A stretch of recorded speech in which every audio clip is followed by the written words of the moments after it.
judge me. It's been a long day.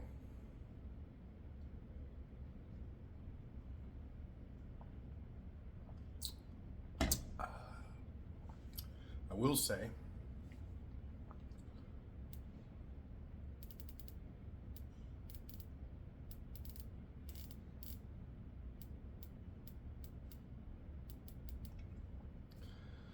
sorry guys, I'm still in the honeymoon with this watch. You buy a new watch, you're like in this honeymoon phase for a while where you're just like, man, I mean, and the clasp on this watch, when you know, guys. You go ahead and fast forward. If you're not a watch person, just fast forward. Listen to this. Listen to this clasp. Listen to the clamshell when it closes. I mean, engineering perfection. What can I say? Anyway, okay. I'm sorry. When you get a new watch, it's like this. It's a honeymoon phase. It happens. Okay, guys. Drinking one of my favorites. I've talked about this before. Costco. I went there the other day right before New Year's Eve, and they had one bottle left. They always only have like 1 or 3 or 4 bottles left because people are buying this Hill Family, which is this is Napa Valley. This is Merlot, Zinfandel. It's a blend. It's like Merlot, Zinfandel, and a bunch of other stuff. They call it the Barrel, and it's the Barrel blend. It's got a bunch of stuff in it. I love blends that have Zinfandel. 16 bucks. I've talked about it before.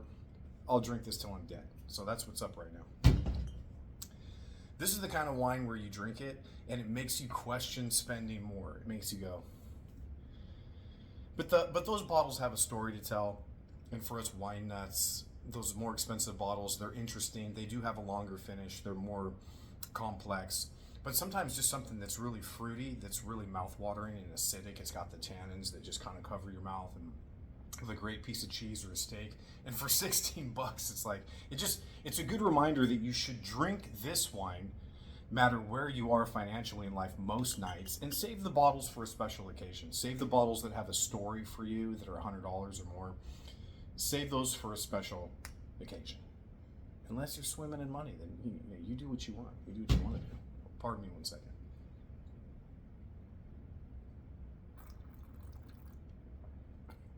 I can't believe that wine is $16. It's $35 on their website. It's $27 on Vivino. It's only $16 at Costco. Go get a Costco membership. Don't sleep on this. Tonight I'm just going to talk about the wines I've been drinking lately, and I'm going to tell you what I think. This is another wine that I've talked about before. This bottle's open. It's one of the bottles. My wife got me a Rhone blend that's quite famous and expensive downstairs. We'll talk about that. Wine's going to get its whole video. This is Lancaster. This is in Alexander Valley. This is a Sonoma. And Lancaster, most of their bottles, excuse me, whenever I make YouTube videos, I always get like these burps going. I don't know what that is. Okay. But Sonoma, let's face it, Sonoma sits in the shadow of Napa a lot of the time. And these guys are selling their bottles, a lot of them for $100. And it's hard to sell your bottles for $100 when you kind of sit in the shadow of Napa all the time. I'm not saying Sonoma's in the shadow of Napa. I like Sonoma. I know wine to a certain degree, and there's all kinds I could talk about all kinds of different estates and winemakers in Sonoma that are great. But for the average consumer that's just like, oh, I'm having a party and I want to have some wine. Well, okay, all right, homegirl, make sure you get some Napa because I like Napa. If you talk, I'm sorry if you talk. All my viewers are men, so I don't think I'm going to offend anybody. I've seen my demographics. I think there's like one chick that watches my channel, one woman. But for people, if you're in Sonoma and you're selling your bottles for $100, it's a hard gig. So this cuvee, which it's like a Bordeaux blend. It's like 75% Cabernet. It's got a little bit of Merlot and maybe some Cab Franc or Petit Verdot. I don't know if they use Franc or Petit Verdot in this, so don't quote me. But this is a Bordeaux blend. And what I love about this is some of the wines from Knights Valley, like Beringer, they get a little greenness in them. Like Paso Robles has a lot of Cabernet that has green in it. People in California love Cabernet. When people go on vacation or they go through Paso, they go to wineries and they always tell the people there, oh, can I try the Cab? Can I try the Cab? And the people there want to tell you, like, hey, don't you know that the climate here is better for Rhone blends? We can grow Cab here, and we do because Californians just buy the crap out of it. But if you're going to Paso, you want a Rhone blend. And I'll get into that in a different video. But people go to Paso, they're like, yeah, fill my glass with cab. And the people that are running the estate, or the hospitality people that are there, are like, do you want to try a Rhone blend? And they're like, what's that? Rhone blend? No, I want a cab. If you go to Paso, get a Rhone blend. Anyway, Paso's hot, and you get a lot of the cabs there are kind of green. Knights Valley in Sonoma, like Barron Dry, I used to like that wine quite a bit. They tend to get a little greenness from the heat spikes.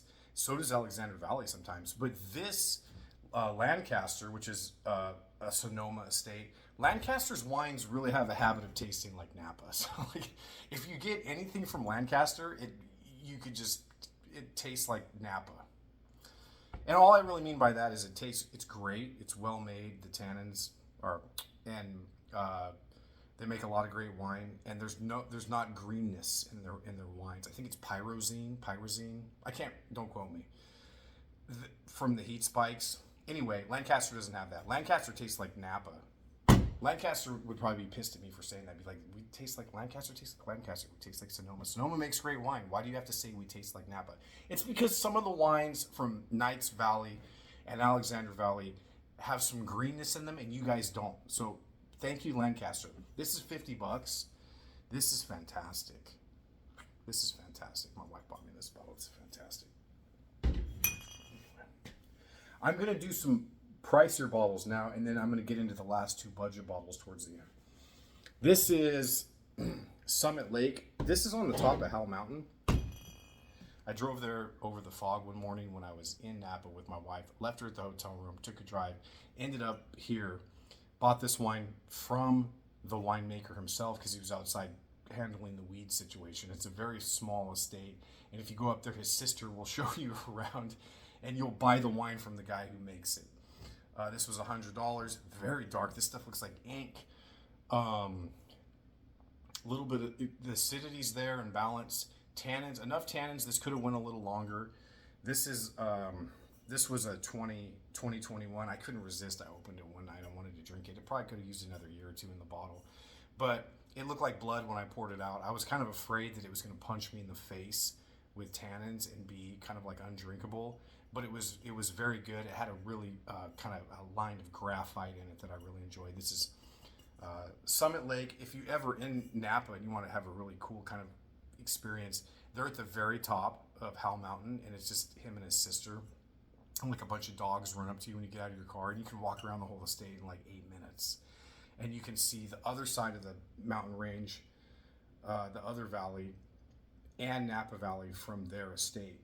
It's gorgeous, and I think a tasting is $50 with them. I'm not sure, to be honest. Anyway, I got this bottle when I was up there during my birthday, and I drank it. I was going to save that bottle for it. It's good. It was good. Léoville, Barton. This was a 2015, pretty warm year. This was pretty fruity for a French. This was Wine Spectator's Wine of the Year, I think. In I don't remember, guys, 2017, 2018. It was 7 or 8 years ago. Anyway, people know what this wine is. It's very popular. This is another one of those bottles where if you're into French wine and you want to try something that's kind of elite, and it's a growth wine, and it's special, and I want to drink a French wine that's like kind of famous and like amazing, but it's not $500 or $600. It's not Mouton or Latour or Margaux or Oberon. This is like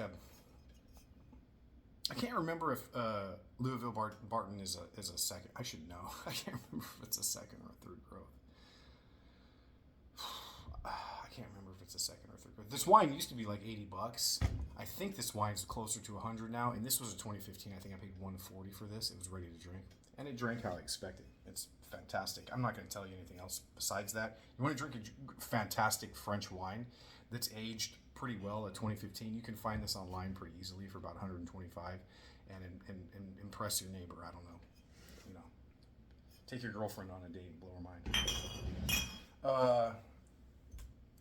Blankiet makes these. Blankiet makes some top wines that are $300 or $400, but they did one called Prince of Hearts, which is about $150. I got a bottle of that downstairs. I'll do a video on that when I drink it.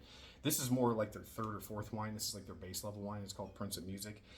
and it has a similar label as the Prince of Hearts, except slightly not as cool looking. And the Prince of Hearts bottle's a little heavier. This is Prince of Music. This one right here is about $70. And I would say if you're looking for a Napa that's between $50 and $100, if you're in the $60 to $90 range and you're thinking about picking up a bottle of Schaefer TD9 or something like that, pick this up instead. This drink's really good right now. It's usually on sale for about 65 or 70 bucks at everywhere. At your local wine shop, or Total Wine has it all the time. It has a really pretty bottle too. If you take this to a party or you give it as a gift, people like it, women love it. It's a pretty bottle. If you take this to a restaurant and you pay the corkage fee and you bring it, the people that see you with it will be impressed. And it's made by Blankiet, which is famous for wine snobs and people who drink $300 wines, but it's 70 bucks. What's it taste like? It tastes good. The tannins are smooth. It's acidic, it's juicy, it's fruity, it's got just enough graphite and earth to let you know that it's not just all fruit. It tastes like how Napa should. It's good. It's great. Buy it, drink it, love it. Okay. If Costco lately has had Bevan, this is Ontology. It's the red blend. This is Bevan's entry-level wine. Bevan's wines run between $200 and $300. Bevan's great. Bevan's an upscale wine. I don't think Bevan grows estate fruit. I think Bevan buys all their fruit, kind of like Tor. Excuse me. But Bevan's pretty famous. A lot of their wines are fantastic. That's why. But let's face it. Any bottle of wine that you buy that says Bevan on it, it's good. What I love, Bevan Ontology, quick story.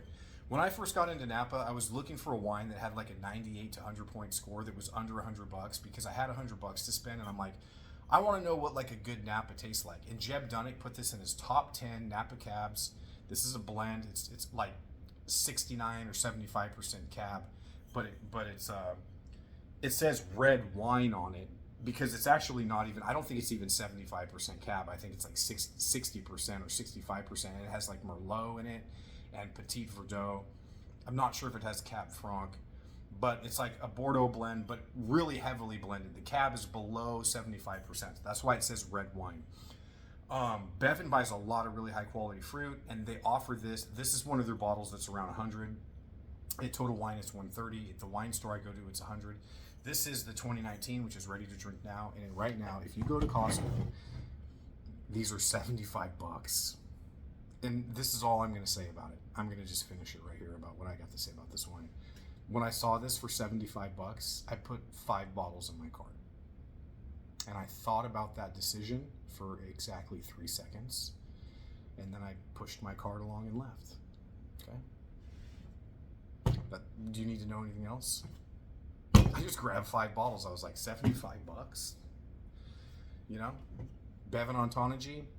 People that don't know a lot about wine love this. People that know a lot about wine love this. People that don't know what wine is love this. Hobos love this.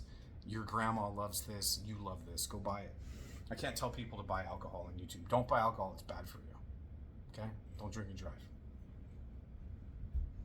The more you know. My wife got me this for my birthday. This is Paul Maz.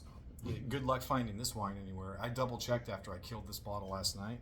Goodbye. Yeah, I drank the whole bottle. This was $320 when I bought it. You can't even find this. It's nowhere to be. This is 100% Cabernet. You know how hard it is to make 100% Cabernet that's smooth and drinkable? 2017, I made a whole video about this.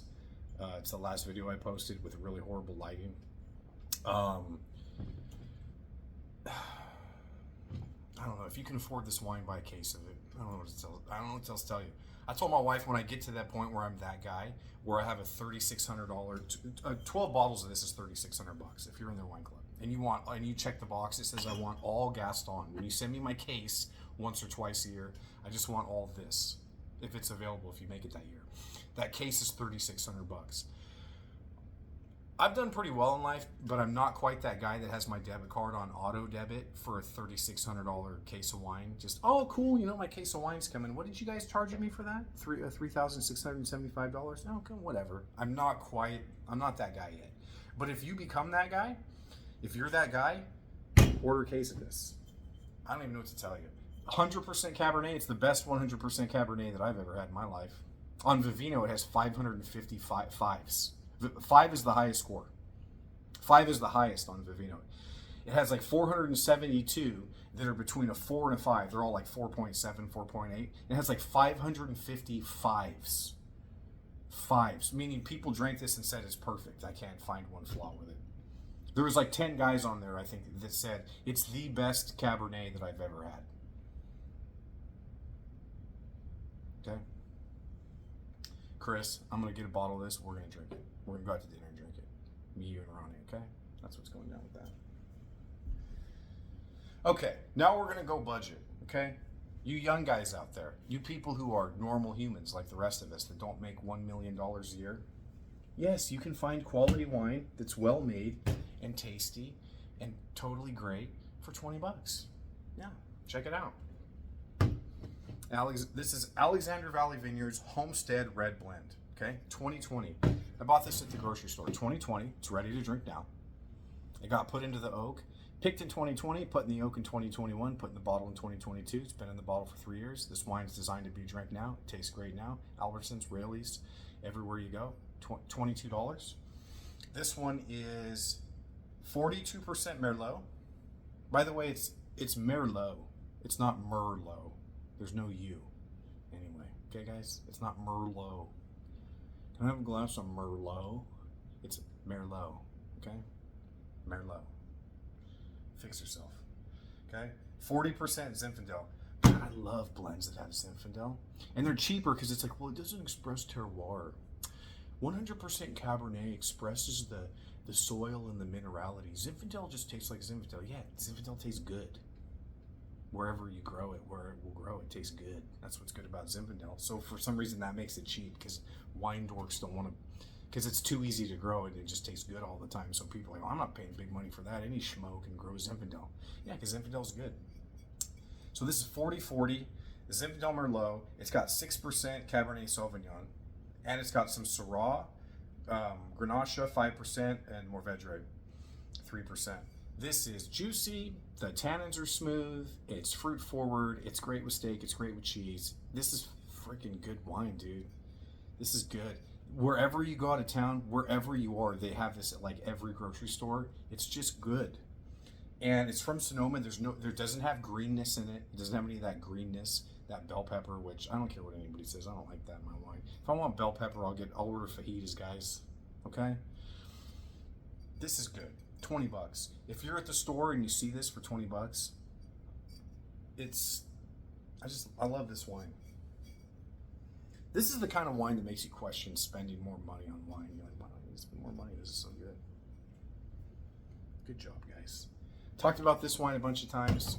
I love this wine. Lodi Red, Michael David. I can't remember if it was their uncle, their dad's brother, or if it was their dad. I should know before I tell this story. I think he might have passed away, but Michael and David Winery, they reintroduced this. And this is the same as that last one. This one, I believe, it's got a lot of Zinfandel in it. Like this one is like 50 or 60% Zinfandel, and it has I think it has a lot of Syrah and some Cabernet and some Petit Verdot. In Lodi, it's real hot. Cabernet does okay there. Zinfandel does really good there. Syrah does okay there. And that's what this is. It's a Zinfandel-based blend. Zinfandel to me is too brambleberry and spice and like transparent by itself. But when you put Syrah and Cab and Petit Verdot or just like this one, I think this one has Syrah and Cab. I don't know if there's Merlot in this. I think it's Syrah and Petit Verdot and Zinfandel. And it's got a screw top and it's like 16 bucks. This is another one where like if you're out of town, you're like at a hotel or something, or you're visiting friends and you stop at like Raley's and you're on your way to their house and you want to just get something to drink. This is 16 bucks. I fucking love this wine.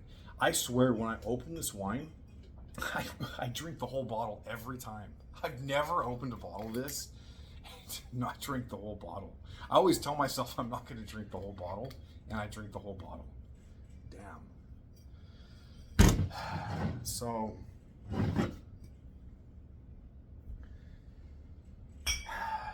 you know, anyway, the love affair continues, guys. The love affair continues. it's great to, isn't it great to love stuff? I love wine. I love watches. I love my wife. You know what I mean? It's like, when I was a kid, I used to like to go to the baseball card shop. Now I like to go to Total Wine and just like peruse around, and then I stop and see my rep at like Rolex and like look at watches and stuff. And, yeah, what am I gonna buy next year? It's good to have hobbies. It's good to, you know, have stuff that you're into. You know. Yeah, and this one is this one's this one or this one.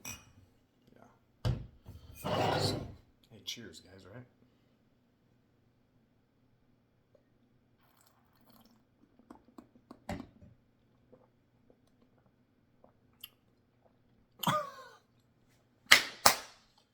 $16? Get out of here. Get out of here for $16. See my mouth? The acidity, racy. I mean, that's vibrant. That's fantastic. Fantastic. All right. Thanks for being with me. Till next time, guys. Till next time.